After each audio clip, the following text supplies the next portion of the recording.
Sabéis que la adherencia es un poco complicada, es un tema muy interesante del que podríamos hablar mucho porque es bastante complicado.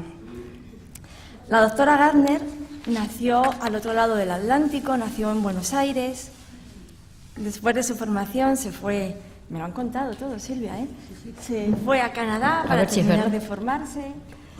Volvió a Cataluña, donde actualmente trabaja en la unidad pediátrica de fibrosis quística. Es integrante del grupo de cribado neonatal de fibrosis, es miembro de la Junta de la Sociedad Española, miembro de la Sociedad Europea de Fibrosis Quística, de la Sociedad Europea de Respiratorio, ha participado en varios consensos europeos y nacionales, es autora de numerosas publicaciones. La verdad es que tengo un currículum que, si lo leo entero, te voy a dejar sin tiempo para la ponencia. En fin, como veis, tiene una trayectoria impecable, es una referente nacional e internacional en fibrosis quística y, bueno, pues gracias por acompañarnos, doctora, y cuando quieras.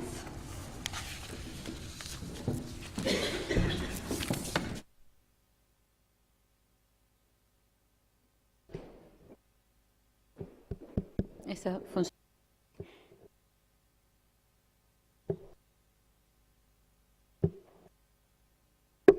Así. Bueno, buenos días a todos. Quisiera agradecer en primer lugar a la Federación por la amabilidad que ha tenido en invitarme. Es la primera vez que yo asisto a vuestro congreso y entonces para mí es un honor estar aquí con ustedes. En segundo lugar, también quiero agradecer a Praxis y especialmente a Cristina, como ha dicho Esther, que durante tantos años se ha comprometido de una manera, como lo hacen muy pocas personas, con esta enfermedad, tanto para los pacientes como para todo el colectivo sanitario. O sea que desde aquí mi personal agradecimiento a ella, ¿no? Y que en un futuro seguiremos trabajando, ¿no? Y también a Andrea, que está aquí con nosotros representando al laboratorio. Muchas gracias. Y por último también agradecer a Esther sus cariñosas palabras sobre mi trayectoria. Bueno, sin más, vamos a ir hablando. Me han asignado el tema de adherencia y que, como ha dicho también Esther, es un gran problema, ¿no? La adherencia, ¿no? A ver.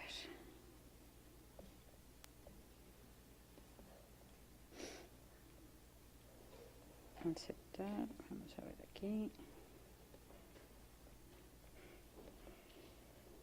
¿No? Empezando por el título, ¿no? La adherencia al cuarto pilar básico de la fibrosis quística. Fijaros que ya 400 años antes de la era de Jesucristo, ¿no? Ya Hipócrates dice esta frase: por tanto, mirad también en los fallos de los pacientes, que con frecuencia los hacen mentir acerca de la toma de las cosas prescritas, refiriéndose a la adherencia de los pacientes al tratamiento. Pero veremos un poquito las definiciones que hay sobre la adherencia. La adherencia, en la física, dice: propiedad de la materia por la cual se unen y plasman dos superficies de sustancias iguales o diferentes cuando no entran en contacto y se mantienen juntas por fuerzas intermoleculares. Yo creo que también puede ser una definición de tipo matrimonio, ¿no? Esta, ¿no? Veamos medicina: adhesión, unión anormal de algunas partes del cuerpo. Y para la OMS, para la Organización Mundial de la Salud, define adherencia como el cumplimiento del tratamiento, es decir, tomar la medicación de acuerdo con la dosificación y el programa prescrito. Pero veamos un poquito más en profundidad la adherencia. Acá os traigo un trabajo publicado ya hace unos años, pero porque tiene conceptos importantes. En Estados Unidos, del 33 hasta el 70% de los ingresos hospitalarios están en relación a la medicación y, sobre todo, a su escasa adherencia al tratamiento. ¿Por qué esta adherencia pobre al tratamiento? ¿En qué va a tener como resultado? Bueno, en un sustancial deterioro de la enfermedad, en un mayor uso de los servicios de salud y un incremento, por lo tanto, de los costes sanitarios. También está recogido hace pocos años en el New England un trabajo sobre adherencia al tratamiento, conceptos importantes también en que el cumplimiento siempre es mejor 5 días post de la visita, porque queremos hacer las cosas bien, porque estamos comprometidos con el tratamiento que nos han indicado, decaemos un poco y 5 días antes de la visita, pues nos volvemos a poner firmes y tomamos conciencia y volvemos a ser más adherentes en el tratamiento, ¿no? Por lo tanto, la adherencia también es más alta en pacientes en procesos agudos, que somos más conscientes de que estamos enfermos, que aquellos en las enfermedades crónicas, y que realmente la adherencia al tratamiento, pues a medida que pasan los meses va decayendo. Y otra cosa muy importante que los médicos tenemos que tener en cuenta, que siempre ante un fracaso de un tratamiento debemos tener presente la mala adherencia por parte del paciente. Y como hay esta frase en inglés que dice, ¿no? Evidentemente un tratamiento que no recibe el paciente es un tratamiento que no es eficaz. También esta es otra publicación de hace unos años. Ven un gráfico a la derecha de la diapositiva en el cual hay porcentaje de adherencia, aquí, con la frecuencia que el paciente recibe la medicación. Y entonces ustedes ven que la adherencia es inversamente proporcional a la frecuencia de las dosis. Es decir, cuanto más dosis prescribimos, no sé si aparece la flechita, aquí está, cuanto menos dosis una vez al día, la adherencia es bastante buena, alrededor del 80%, y cómo va decayendo la adherencia media, y en general, a medida de las frecuencias van aumentando. Y esta es 4 veces al día. La diapositiva no se proyecta muy bien, pero yo se las comento. Y esto es lógico de pensar por todo lo que hasta ahora hemos venido hablando. Cuanto más frecuente, menos adherencia. También el médico tiene que tener presente en que nosotros tenemos que tener cierta habilidad para reconocer qué paciente es adherente y qué paciente no es adherente. Y sobre todo, formular la pregunta sobre la adherencia invitando a decir la verdad o lo más próximo a la verdad. O sea, no hacer que el paciente se sienta culpable por no tomar la medicación, ¿no? Entonces, una manera de preguntar es ya dar por sentado que el 100% no cumple la medicación. Entonces, como dice aquí, ¿no? Cuando uno pregunta a los pacientes, decir, bueno, ¿y cuántas veces por semana se le ha olvidado? O por día, o por el mes, según la frecuencia que tenga del tratamiento y de las visitas, ¿no? Porque esto es una parte muy importante, o sea, la relación que se tiene que establecer médico-paciente, sobre todo en estas enfermedades crónicas, tiene que ser básica, básica de confianza mutua, ya sea con los padres o con el paciente, y que, bueno, reflejar un poco qué es lo que le está pasando al paciente, invitarlo en un medio acogedor e íntimo como para establecer la realidad de lo que los pasa, ¿no? Porque también el médico debe tener presente las situaciones, ¿no? No sé si se lee bien aquí, ¿no? Pero dice, ¿no? El doctor, ¿ha tomado usted las 200 piernas diarias de almejas que se le ha recetado? Y entonces el paciente dice, bueno, los primeros 8 meses sí. Entonces él ya dice, bueno, así ya vamos mal, ¿no? O cuando uno receta, ¿no? Fijaros en esto, ¿no? Las cápsulas rojas media hora después de la comida, las blancas 3/4 de hora antes de las meriendas, las pastillas amarillas, claro, esto es imposible, realmente el paciente no tiene tiempo de llevar a cabo todo este tratamiento y lo más seguro es que no sea adherente y por lo tanto fracase o no tengamos los resultados esperados. Fijaros que las diferentes publicaciones sobre adherencia al tratamiento crónico rondan en el casi 60% de la eficacia, ¿no? De lo que sea el tratamiento. Y nos vamos a adentrar un poquito ya más en la fibrosis quística. Algunos trabajos, os traigo acá los resultados para no ser los pesados. Tratamiento antibióticos orales o intravenosos, hay un buen cumplimiento, sobre todo esto está relacionado a lo mejor en una fase aguda en la enfermedad como son las exacerbaciones. Pero ya cuando hay un tratamiento nebulizado un poquito ya más prolongado, ya cae a un 65%, las enzimas pancreáticas, pese a que tiene una vía oral que es muy fácil de adaptarse en el sentido que puede ser en cualquier momento, no necesitan aparatos, no necesitan limpieza ni nada, pues está alrededor entre el 65 y el 80%. Y ya cuando hablamos de suplementos de nutrición, ejercicio y fisioterapia, esto cae hasta un 40%. Nos adentramos también un poquito más en la fibrosis quística. Este es un trabajo realizado hace unos años por un estudio del grupo catalán, liderado por la doctora Fons, y datos interesantes, ¿no?, que sobre evaluando la adherencia del paciente del niño a través de los padres y ya en adolescente por los pacientes. No vamos a leer toda la diapositiva, pero fijaros que, por ejemplo, en el dato de la dieta, cuando son los padres encargados, el 20% no lo cumple nada más, pero en la adolescencia cae hasta un 50%, una cosa tan fácil, digamos, entre comillas, o en teoría, tan fácil de realizar. O fijaros en la terapia nebulizada, en el cual en la adolescencia cae a un 44%, o en la medicación oral, que está aquí por debajo, hasta un 60%. O sea, estos porcentajes realmente son bastante dramáticos, ¿no? Si uno tiende a pensar que en nuestro medio, por suerte, la medicación es de forma gratuita y se dispensa en el hospital.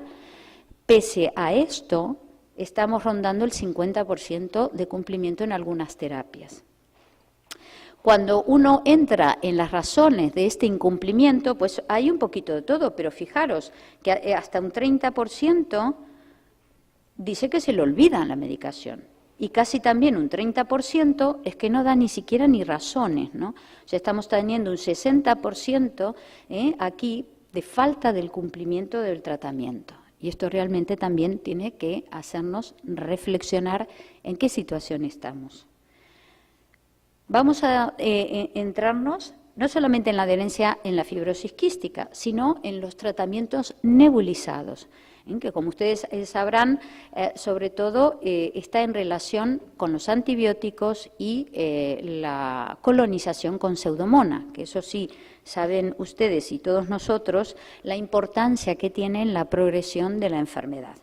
Claro, el tratamiento de la enfermedad de fibrosis quística, hay múltiples terapias inhaladas, el tiempo, la verdad que cuenta para todo en la vida y más para el tratamiento, y es un desafío, habrá que a lo mejor inventar sistemas, ¿no?, bastante mucho más prácticos y rápidos de dar la medicación al paciente, ¿no? Y sobre todo también elegir el nebulizador adecuado cuando uno va a prescribirlo.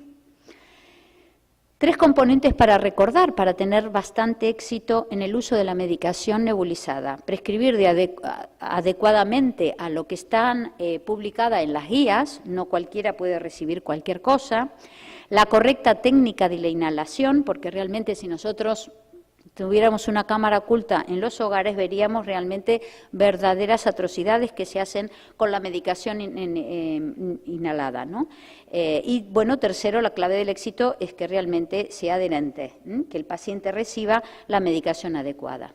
Yo le voy a hablar ahora, en esta parte de la charla, de 2 estudios que hicimos con un nebulizador de malla vibratoria de tipo inteligente. Se llama inteligente porque da la dosis exacta, es un incentivo al paciente, ¿no? El paciente sabe cuándo lo está haciendo bien, y una cosa muy importante, que nosotros podemos bajar la información que queda registrada en este sistema de nebulizador. Esta diapositiva, no pretendo que la vean, es mostrarle cómo es el gráfico, en la próxima también va a dar. Le voy a mostrar en que nos dicen los días que recibió el tratamiento, el tiempo que le duró, la duración y el número de dosis y cuánta de la dosis recibió el paciente. Entonces nosotros, en este sistema que es el INEB y que se da la colimicina nebulizada, nos da una información, queda registrado hasta 4.000 números de tratamientos. Aquí nos dice la fecha, con la hora exacta, si la dosis está toda entera, que el paciente la ha recibido, y cuánto ha durado. Esto es un paciente que ha cumplido muy bien, esto es un paciente que no ha cumplido bien porque ha tardado mucho tiempo y la dosis, la que recibió, es menos del 100%, y este es un paciente que, al contrario, se ponía más medicación de la que se había prescrito. En la vida hay de todo, ¿no? O sea que hay pacientes que hacen más de lo que nosotros le damos. Y con este aparato inteligente nosotros registramos todo esto. ¿Qué otras virtudes tiene esta nueva era de nebulizadores inteligentes que solamente dan la medicación en la inspiración? que necesita la colaboración por parte del paciente para que actúe, no como otros nebulizadores que pueden estar encendidos entregando la medicación sin ser recibida por el paciente, ¿no? Y que aparte pues no contamina con el medio ambiente, que esto hoy en día es sumamente importante, sobre todo si hablamos de antibióticos y de las resistencias o lo que pueden recibir otras personas en el domicilio que no necesitan el tratamiento. Todo esto nos ha llevado hace unos años a hacer un primer estudio en la unidad de fibrosis quística del Vall d'Hebron, solamente en pacientes pediátricos que recibían nebulizador para la pseudomonas crónica. Es un estudio realizado en 25 pacientes y los pacientes, bueno, tanto el paciente como los padres no sabían. Ahora es conocido este sistema, pero en ese momento no era tan conocido y ellos no sabían que iba a quedar grabado lo que realmente hacían, ¿no? No los quiero aburrir, voy a presentar 3 o 4 gráficos nada más de datos importantes. Este es uno de los primeros resultados, este es la barra, ¿no?, el porcentaje de adherencia, y este es el número, el porcentaje de los pacientes. Y fijaros que entre el 75% de los pacientes tenía una adherencia importante, casi del 90%. Esto sorprendió bastante, ¿no? Que esa adherencia real, es decir, que cumplían bien la medicación, también rondaba cerca del 85%, mismo tipo de gráficos, porcentaje de pacientes. No solamente que cumplían todos los días, sino que cumplían 2 veces al día, como es en el caso de este antibiótico. Y vemos que rondaba el 79% de los pacientes. Y también vimos la adherencia, la diferencia que hay, cómo eran adherentes a la mañana y cómo eran adherentes a la tarde. Y salió un poco resultado bastante lógico, ¿no? Que la adherencia a la noche era mejor, significativamente mejor que la adherencia a la mañana. Y esto, claro, es lógico, ¿no?, de pensar, ¿no? Todos aquellos que en algún momento hemos recibido alguna medicación o que tenemos los niños a la mañana, ¿no?, en el cole y todo, o que hay que ir a trabajar, pues era mucho mejor a la noche, en un 94%, con respecto a la de la mañana, que era un 85%. Y esto está de acuerdo a también diferentes publicaciones. Después, claro, tratamos de acortar los medicamentos y con este aparato, con este nebulizador, pues el 50% de los pacientes tardaban menos de 5 minutos. Y el factor tiempo, como venimos recalcando desde que empecé a dar esta charla, es fundamental para que el paciente sea cumplidor y sea más adherente, por lo tanto. Ahora cada vez, con los nuevos dispositivos, se va acortando el número de minutos que recibe el paciente el tratamiento, son más adherentes y, por lo tanto, de alguna manera esto se nota en que son más eficaces. A veces la molécula no es que sea más eficaz, sino que realmente el paciente la recibe. Como conclusiones, entonces, de esta primera parte, de este primer estudio, realmente este sistema, que se llama AADD por unas siglas en inglés, ofrece una información muy útil en relación de la adherencia, permite mejorar aspectos del tratamiento y del control de la enfermedad. Nosotros, cuando pasamos la consulta, descargamos los datos y se los mostramos al paciente y hablamos con el paciente, con los padres, y pactamos a lo mejor cuál es la manera a seguir en el próximo tratamiento para que, bueno, ellos sean más adherentes, ¿no? Y es realmente muy útil todo esto, sobre todo también compartirlo con la enfermería, con toda la persona que está involucrada en el manejo integral del paciente. La menor duración del tratamiento permite mejorar la adherencia. Entonces, esto hizo de preámbulo para un siguiente estudio que os quiero presentar, que hemos hecho con Amparo y yo, y con 10 unidades del resto de España. El Hospital Vall d'Hebron, tanto pediatría como adultos, ha participado Murcia, como ven aquí, Bilbao, 3 cruces, numerosos hospitales de Madrid, los 4 que hay de las 4 unidades, Ramón Cajal, La Paz, la Princesa y el 12 de octubre, Canarias y también el Niño de Jesús. O sea, como ven, un poquito de todos lados para tener representación de qué es lo que pasa en España, ¿no? El estudio, ya os comenté, son de 10 unidades. Evidentemente el criterio importante irá igual que el otro, o sea, pacientes que reciben de manera crónica tratamiento nebulizado con colimicina para el tratamiento de la pseudomonas.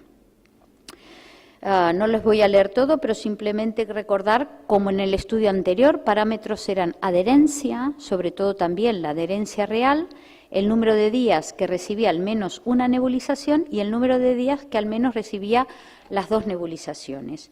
La población en estudio, datos... y otra de las cosas era cómo agrupábamos la adherencia.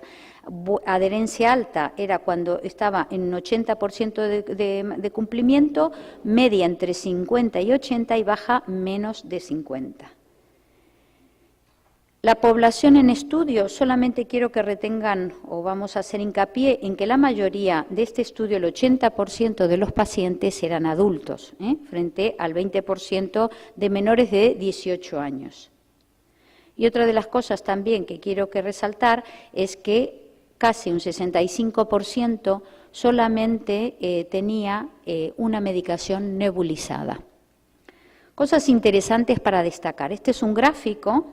Acá están las 3 barras que diferencian las edades, más de 18 y estas 2 pediátricas entre 13 y 17 años y menores de 12.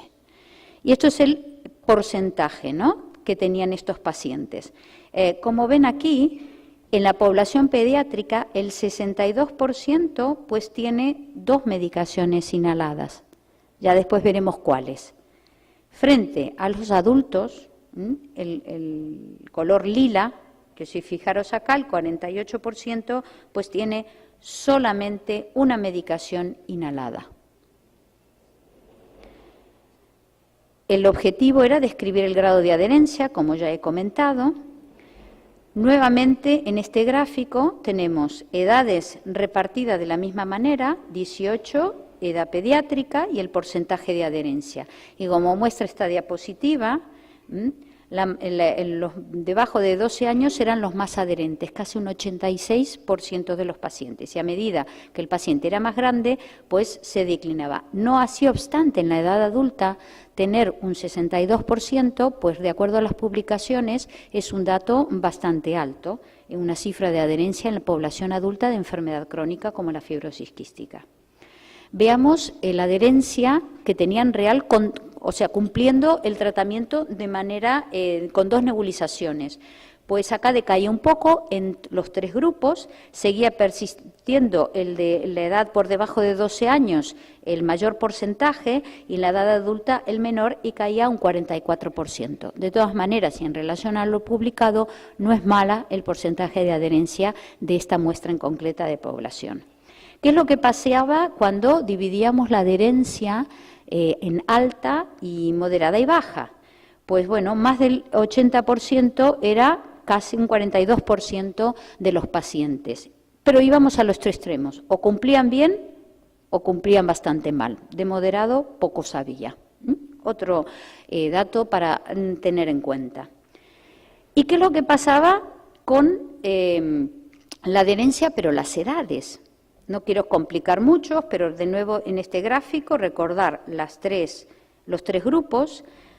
Más del 80%, pues los debajo de 13 años, edad pediátrica, después se podrán hacer las preguntas, pero obviamente podemos debatir, pero obviamente es porque acá están detrás los padres, ¿no? Claro. Frente a los adultos que casi el 50% cumplía de una manera baja, por debajo del 50%. También en relación de este porcentaje de cumplidores o no cumplidores, podríamos pensar, bueno, cuanto más carga de tratamiento, menos cumplen. Pues, sin embargo, acá los grupos varían. Esto es, varían con respecto al anterior. Esta barra no recibían tratamiento nebulizado, esta barra recibían tratamiento nebulizado de Neasa y en esta barra recibían tratamiento con suero salino. Pues, los que no recibían ningún tratamiento inhalado, pues casi un 50% tenían muy baja adherencia. mientras que los que recibían suero salino, o sea, otra medicación, pues tenían el porcentaje de más alto cumplimiento. Claro, esto está en relación, obviamente, que los que recibían otro tratamiento nebulizado, la mayoría eran niños y volvemos al mismo concepto. Detrás del cumplimiento en la edad pediátrica están los padres. Y otro objetivo secundario del trabajo era ver la evolución clínico-funcional de estos pacientes. Sobre todo, funcionalmente para nosotros el parámetro importante es la función pulmonar. Y de la función pulmonar, esto que estaréis acostumbrados a ver en el control, que es el FV1, que llamamos con las siglas. Pues los pacientes pediátricos tenían el valor más alto, de promedio un 88% del FV1, frente a casi el 60% de los adultos. Pero vamos a ver qué es lo que pasaba durante el año. Y entonces, claro, acá encontramos función pulmonar, el FV1, porcentajes, en el eje vertical, durante todo un año, esto estaba dividido por cuatrimestres, durante todo el año, los menos adherentes, es esta línea azul, eran los que tenían peor función pulmonar y que más declinaban, frente a los que tenían una adherencia moderada y más evidente frente a los que tenían una alta adherencia, que eran los que tenían mejor función pulmonar y los que menos perdían de porcentaje de esta función a lo largo del año. Cosa que, bueno, tampoco sorprendía, ¿no?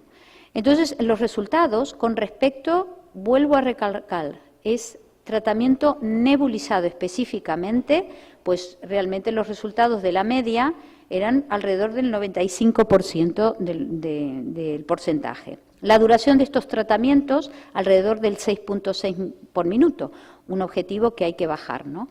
La reducción anual media global en estos pacientes no era mala, era de 1.1, lo que está descrito en la literatura. Los pacientes que recibían un solo tratamiento eran menos adherentes, como comentábamos anteriormente, y con los pacientes con alta adherencia tenían una función pulmonar significativamente mayor al inicio.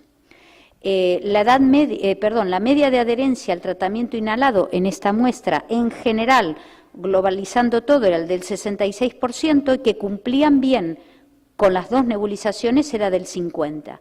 Es importante reforzar a los pacientes la necesidad de realizar este tratamiento, sobre todo 2 veces al día para que sea eficaz. Y que este sistema, esta era nueva que tenemos de nebulizadores inteligentes, la verdad es útil, de gran ayuda para los profesionales porque nos permite realmente conocer una medida objetiva de la adherencia de estos pacientes. Hace poco tuvimos un encuentro entre los médicos sobre también la adherencia para que veáis el problema cómo nos importa la adherencia al tratamiento en estos momentos y hemos tenido en Toledo una reunión también a cargo de Praxis. ¿Y por qué? Porque es una cosa también que nos lleva a reflexionar, ¿no? Como dice acá, aumentar la efectividad de las intervenciones sobre adherencia terapéutica puede tener una repercusión mucho mayor sobre la salud de la población que cualquier mejora de los tratamientos médicos específicos. Y esto es importante, lo podemos recalcar ahora en las preguntas, sobre todo por lo que está por venir. Pero lo que está por venir del tratamiento básico, del tratamiento, digamos, de mutaciones, si no cumplimos con el resto del tratamiento, pues a veces poco nos va a aportar o por lo menos va a tener menos eficacia. Y antes de terminar, quería mostrarles, yo guardo todo, por suerte o por desgracia, este es el número 2 de la revista de la Federación, en el año 91, y decían, las unidades de referencia, una necesidad razonable. Fijaros, ¿no? Esto estaría hablando del año 91, ¿no? Todo el camino que se ha recorrido de forma conjunta, tanto pacientes, padres, como todo el personal sanitario, ¿no? O el segundo Congreso Nacional que se realizó, también en el año 92, acá vemos el archivo con la identificación del gen que se había hecho unos años antes, el doctor Javier Estivil, Nicolás Cobos, bueno, y gente que en este momento no nos acompaña, pero que no nos olvidamos de ella por lo que ha hecho, ¿no? Y que, bueno, estamos avanzando desde aquel año 95 también, que la Federación publicaba en el primer intento de terapia génica que se llevaba a cabo en ese momento en Francia. Mucho hemos avanzado y, bueno, es importante seguir porque, como decía ayer Tomás, viene una era revolucionaria en este tratamiento, ¿no? Yo creo que para todos los que nos dedicamos hace años y años, pues realmente es un momento muy, muy emotivo y que por suerte lo podemos ver, ¿no? Y muchas gracias por su tiempo.